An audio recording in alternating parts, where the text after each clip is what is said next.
You were an early Facebook employee. You've been critical of that company. What are your thoughts on what Twitter has announced? Facebook now says that they're going to ban President Trump throughout the remainder of his term, which is a couple of weeks.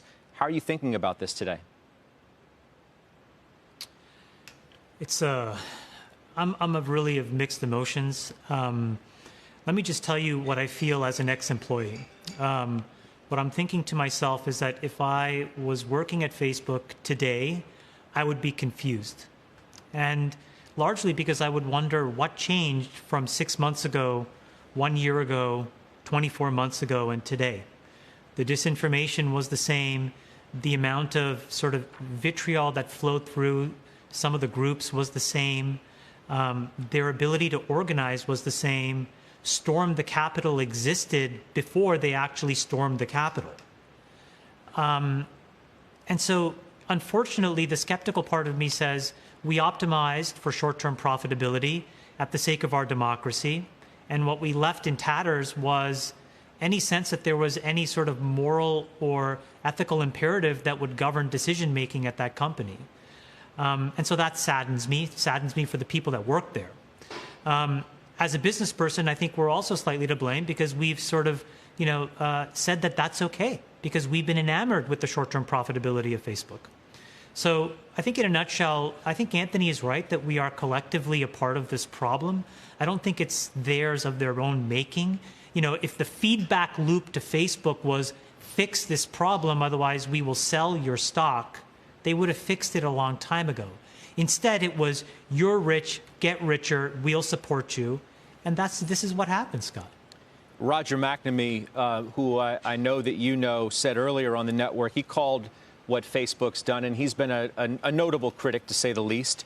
He called it an act of desperation, echoing your words that the kind of things that we've seen on Facebook have gone on for too long. He said Chris Sacca, who was an early Twitter investor, has been in the Shark Tank as well, and I know you know Chris too. He was more explicit in his criticism of both Jack Dorsey and Mark Zuckerberg. You've got blood on your hands, Jack and Zuck. For 4 years, you've rationalized this terror. Inciting violent treason is not a free speech exercise. If you work at those companies, it's on you too. Shut it down. Scott, I think that we have to make a very clear distinction here. I think Twitter and Facebook are two very different products. I think the thing with Twitter is I actually think they're less to blame. And the reason is because the product is designed for everybody to be able to follow everybody else.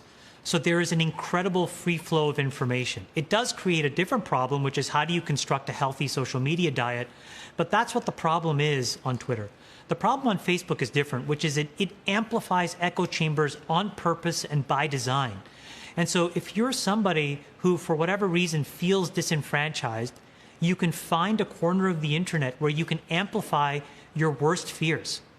And unfortunately, 90% of that activity now happens inside of Facebook.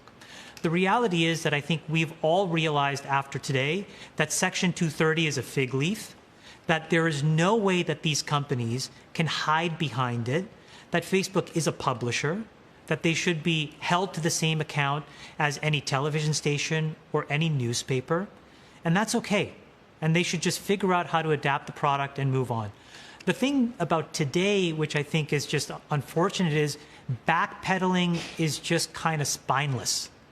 Right? For example, Kelly Loeffler can't go into the floor of the Senate and all of a sudden change your mind because there was rioting and 4 deaths.